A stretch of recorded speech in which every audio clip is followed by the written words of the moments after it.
Good morning, everyone. I'm honored to be here today at Fangxia University. I've had the pleasure of visiting Taiwan before and this university before, and I've been greatly enjoying it. I landed yesterday and had a chance to walk around a little bit to acclimatize to the time and to the location. It's great to see so many people here today and to know that you're interested in MOOCs. I've been interested to find out some of the efforts that your university and your colleagues across Taiwan have been making in the last year. And I think at the University of British Columbia in Vancouver, we too are just getting started in experimenting with what seems to be a very interesting space. So in some respects, I thought that I would start with this image. Some of the folks in North America have been quite playful about MOOCs and have been kind of making a bit of fun about how disruptive they may or may not be. And I thought I would start here because, as some of you may or may not know, MOOCs came from Canada. We're a very quiet, calm country, but we do disruptive things sometimes. So back in the day, Stephen Downes and George Siemens set up what were some of the earliest MOOCs. Dave Cornier at University of Winnipeg also, or Manitoba, sorry, they set up this notion that courses should be open, courses should be free, and they started to play around with some of the technologies that would allow them to do this. So it began in Canada. There's a lot of notion that MOOCs are absolutely disruptive. I'm not sure that they are, but we can talk a little bit more about that. And we've got this notion that there's this tsunami of change that's coming to the universities. And I think that anything that attracts this much attention kind of requires us to take a closer look. And I know from the perspective of the University of British Columbia, we're very interested in understanding what this space means for us. But we're kind of taking it with a bit of a grain of salt, because I think we have to be critically focused on what we see emerging in this space. So I'm going to spend a little bit of time today talking about a few different topics. And at any point, if you want me to stop and talk a little bit more about something, if I'm moving too fast, just let me know and I'll quickly adjust to your questions. But I thought I would start off with talking a little bit about UBC's context. Why are we experimenting with MOOCs and what have we done so far? And I hope over the next 2 days to learn more about the work that you have been doing, how you are experimenting. We're going to spend some time today talking about development and support strategies. And that's really at the center of the work that I'm involved in with various teams at UBC. So I'll talk about university leadership, design teams, video production, copyright, evaluation, and research, and then finish with some suggestions about some of the future directions that we see starting at UBC and with some of our collaboration into some of the other players, or with the other players. So to start with, I thought I'd tell you a little bit about UBC and UBC's context. And I think it's important to begin with a sense of place when we talk about MOOCs and when we talk about things that people tell us are disruptive, because I can say from the perspective of my university, we have to come up with an explanation and a set of values and priorities for MOOCs that fit our culture, that fit our organization, and that help us to see the right kind of value in the efforts that we're making.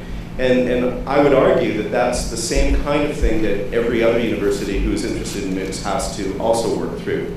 And I think the lesson that we're taking from that would be that there isn't one model, there isn't one strategy that I think is the strategy that one should bring to a sector like higher education and MOOCs.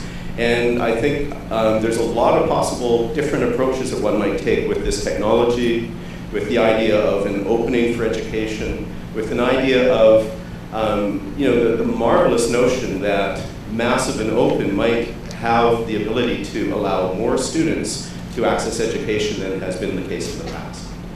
But again, we have to all figure that out for ourselves. So today I'll tell you a little bit about how we're doing so far in trying to figure it out, because we haven't figured it out entirely yet.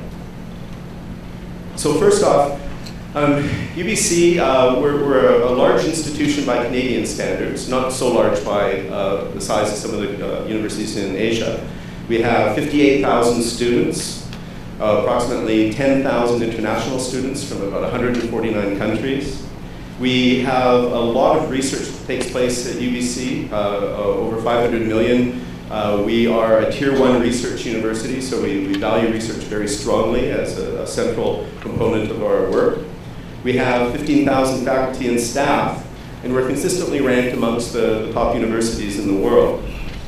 We have multiple campuses in Vancouver, in the Okanagan, and our medical program, for instance, is distributed in multiple sites. So we have a long tradition of using network technologies, using multiple sites in order to support our courses and our programs. I should add to this that we've been involved in distance education and kind of dual mode delivery of our courses going back to 1949. So when we started distance education, we had a unit that would mail out film strips, like actual celluloid film reels, out to remote communities around British Columbia. Then we moved to print-based and other kinds of correspondence education. We went through the development of internet-based and web-based forms as well. So alongside of anything that we've done over the years, we've always had this notion that UBC's had to reach out beyond its physical location. In part because we are the provincial university in British Columbia, so we have a responsibility to make education available to the citizens in the province. One other thing I'll say, and again, this context I think matters in the conversation about MOOCs and why UBC is interested. We are a publicly funded institution. So in Canada, the federal government, through the provincial government, provides funding to the universities. So we are a public system with public funding, which means that it becomes an interesting question about moving largely into a direction of massive online courses when the majority of those students are not residents or citizens of the province. So we have to take a measured approach. So the work we do in the context of MOOCs may well benefit a broader community of scholars from different parts of the world, but we have to find ways to demonstrate that it will also be beneficial to the people of British Columbia, the students who are at UBC, and our faculty and the other people in the community on campus. So both of those ends matter in this conversation for us. So why is it that we're interested in MOOCs? Well, I'll start with some of the things that we said at the time that we first joined in with Coursera about 2 years ago. UBC will have the opportunity to explore, learn about, and conduct experiments in the rapidly evolving online teaching and learning space occupied by MOOCs. And I don't think that anything that we're saying there is that different than what a lot of other universities have stated about their interest in MOOCs. There's an experimentation needed in thinking about these large-scale courses.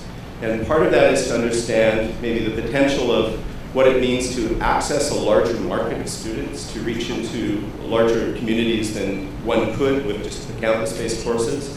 But I think that there's also an experiment here that is connected to the network effect. The fact that the combination of the learning technologies, the presence of the internet, and maybe some of the work that's been happening around open educational resources have really started to kind of come together to create some new opportunities in terms of how higher education is organized. So we're curious about it, I think, as everyone should be. So we think that MOOCs afford us unique opportunities to explore questions relating to large numbers of learners. We want to figure out ways to think about things like calibrated peer review, crowdsourced forms of assessment, computer-graded assessment at scale. We're consciously trying to think about what the relationship might be between things like flipped classroom models, where we're taking a lot of the didactic content out of the classroom and trying to do more active thing when we have students together in the room. We're thinking about ways in which such flipped models can enhance student learning.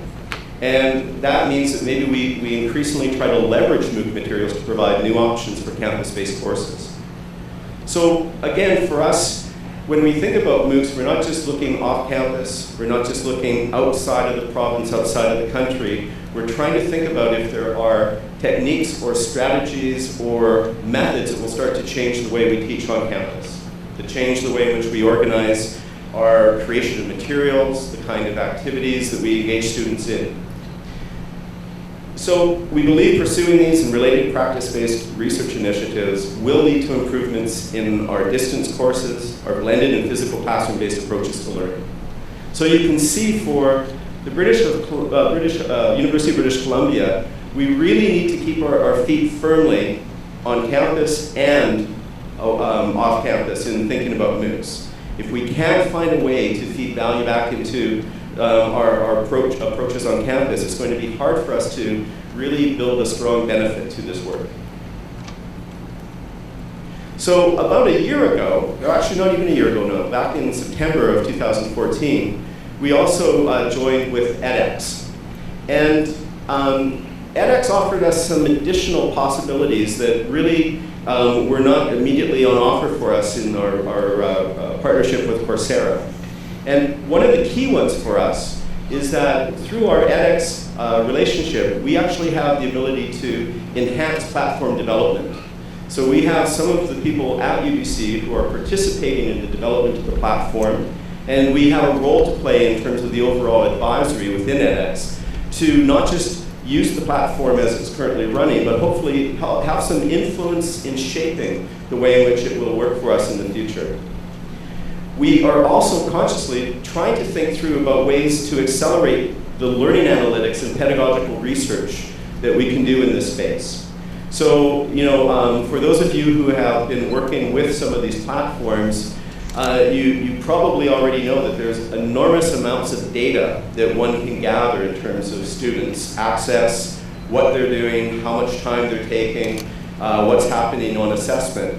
And there's frankly a need to really think through how we use that data to improve teaching practice as well as to improve design. So we're trying to create some feedback mechanisms between analytics and pedagogical design. And the only way for us to do that is not just to develop into the MOOC space, but do research on our activities there. So we also think that the platform offers us ways to fuel continuing professional growth. And so a lot of our next stages of MOOC engagement will be in the professional continuing professional education space. And we think we can do this in a way that will give us a little bit more access in terms of some global markets and reach and expand some of the opportunities for collaboration with people in international locations. And once more, we think that because of the nature of the edX platform, we have some opportunities to shape UBC and peer thinking around flexible learning. And for the university, we've made a very strong commitment in what we call flexible learning, which for us is a committed strategy to enhance the overall quality of learning for our students, to increase the engagement of our students in the classroom, and to really think through ways of improving access to the university for students. One of the strong points at which we're thinking about this at UBC around flexible learning is we're committing a lot of development resources and money to transforming our undergraduate curriculum towards more blended delivery options. So that's something that we see as being able to connect to what edX offers us, what the MOOC space offers us, what this experiment offers us, so that we can make some progress in that area. So starting, I guess it would be in January 2013, we offered our first courses on Coursera. It was interesting, our first course was a computer science course on game theory that was a collaboration with Stanford University. So we had one professor from UBC and two professors from Stanford, and we co-authored the course between our two institutions. And that one was probably one of the largest courses that we had as well. I think when we had over, I think it was 180,000 students who signed up for that course. I was interested when Professor Liu was showing some of the stats in terms of the numbers of students who sign up for MOOCs and then the number of students who complete. And I would say that generally I think we see the same kind of trends, that you have so many more students take the courses in terms of initially signing up than being active in or fully completing the courses. And I'll talk about that in a minute. Another thing that's interesting is, so we started off in what I would call our first generation of MOOC courses with 4 courses. So game theory and computer science, useful genetics, which was a very interesting course, climate literacy, and finally introduction to systematic program design, also a computing science course. Now, all of these courses ran once in a configuration of, let's say, about 10 to 13 weeks in length. But then all of them have also now been relaunched and have been offered again.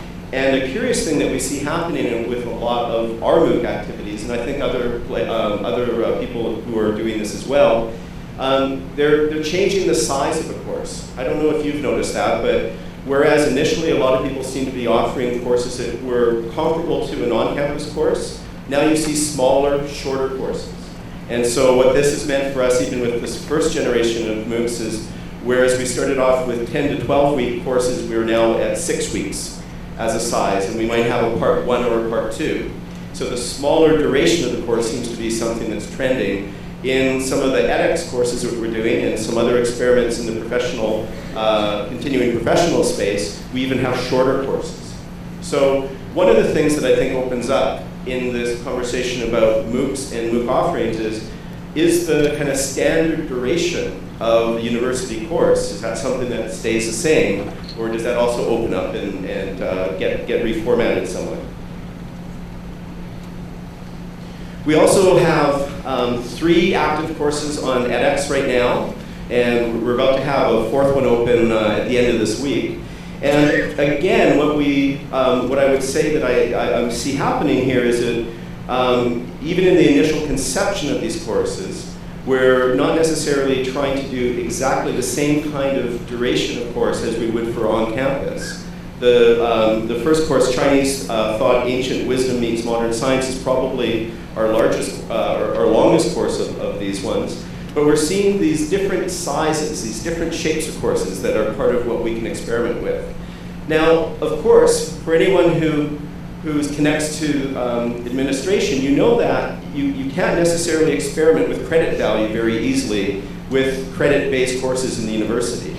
But in the MOOC space, you can. So we're really curious to see how maybe changing the configuration of the courses, changing the notion of the credit value in relation to what students learn, might give us some additional options for what we transfer back into the classroom.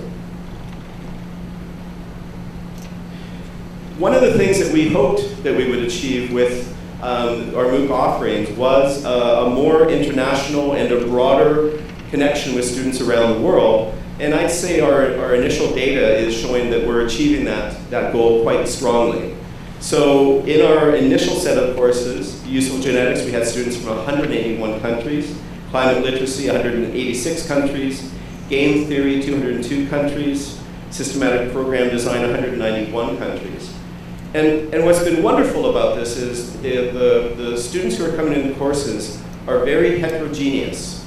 They're very different. They have diverse needs, diverse abilities. And that can be quite an interesting challenge in terms of how teachers respond. Let me give you an example of that. One of our courses is taught by Dr. Rosie Redfield, Useful Genetics. And it's a course that reaches not just people who are interested in what's approximately a second-year course in genetics. It attracts geneticists. It attracts high school teachers of biology and other science disciplines. It attracts students who might have a child who has some genetic disorder. It brings in people who are interested in understanding the relationship between genetics and things that are happening in their lives.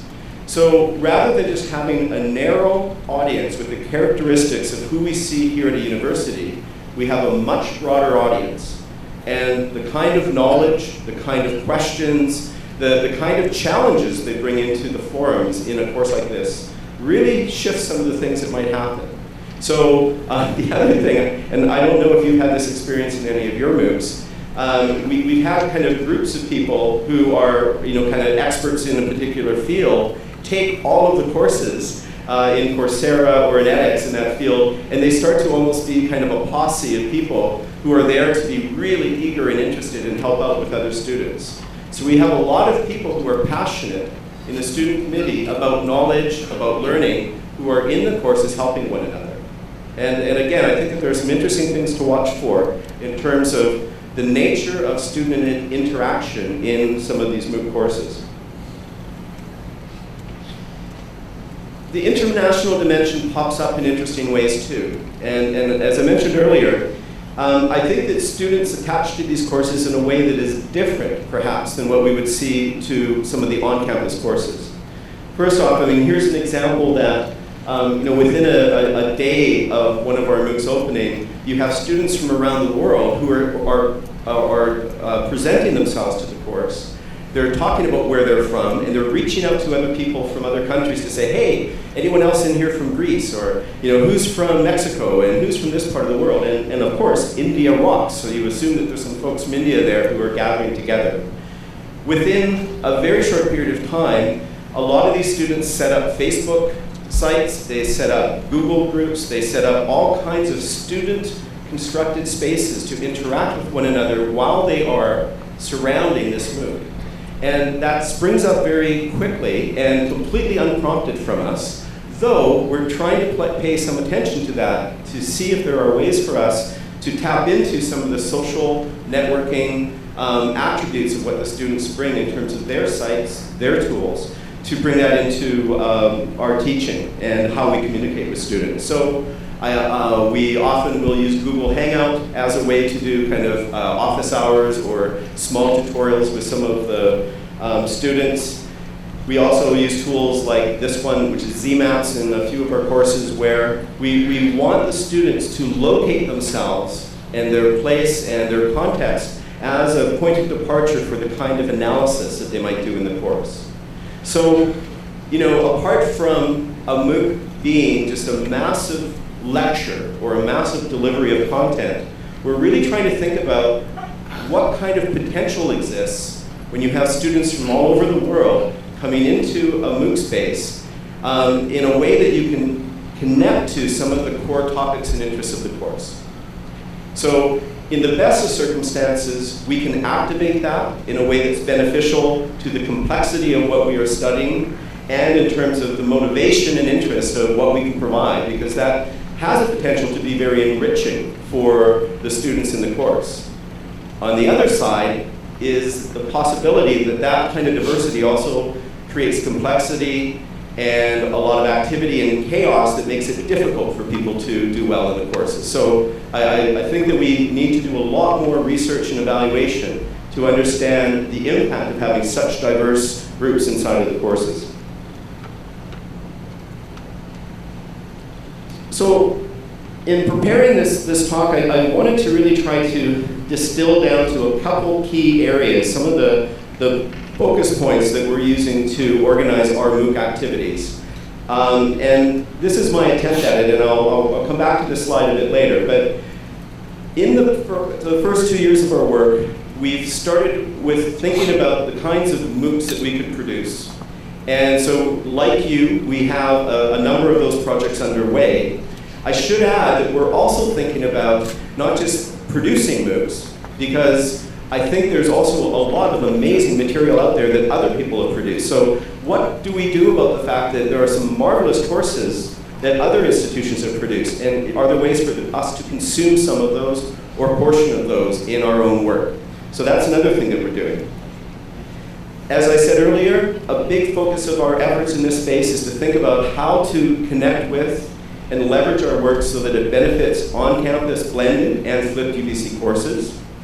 And I think a really good example of that would be in the edX space right now. We are offering MOOCs and what I think edX calls SPOCs. Have you ever heard of the SPOCs? Crazy acronyms. But the idea that we are going to offer components or parts of UBC credit courses on the edX platform. And that's another way to experiment. And all of the students in that platform would be UBC students. It's not an open offering. And then, as I mentioned, we are also extending into continuing professional education. And another thing that I think comes up, especially with that last category, is the potential of not just thinking about a MOOC course, but shifting to thinking about programs. So rather than just developing one-off courses in science, computer science, English, what have you, what if we build a whole master's program or a certificate or some component of a master's or a certificate? What is the opportunity there in terms of expanding the possibilities for UBC to reach students who are postgraduate, who are changing careers, who are perhaps connected to a professional association and would like to have access to some of the research that's happening at the university in helping them with some of their career development? I think that ultimately moving a little bit more to the program dimension is meaningful across all of these categories. Because certainly I know that with a lot of our blended and online courses at UBC, again, the notion of access matters most if we can think about how a student moves through a whole program of study. So shifting from one course to a program offers complexity again, which could be a good or bad thing, but I think it really increases the potential value of the activity to the university and to the students. And of course, another thing that we're really trying to do is make sure that these things interconnect with one another. If we just keep these as siloed activities, if we're not thinking about how they connect, it's going to be hard to justify the investment in this work. But if we can really build pathways so that if we're developing MOOCs, and in developing the MOOCs, we're feeding materials and strategies into our on-campus offerings, that's okay, that's beneficial. Similarly, if we're building out professional programs because of this activity,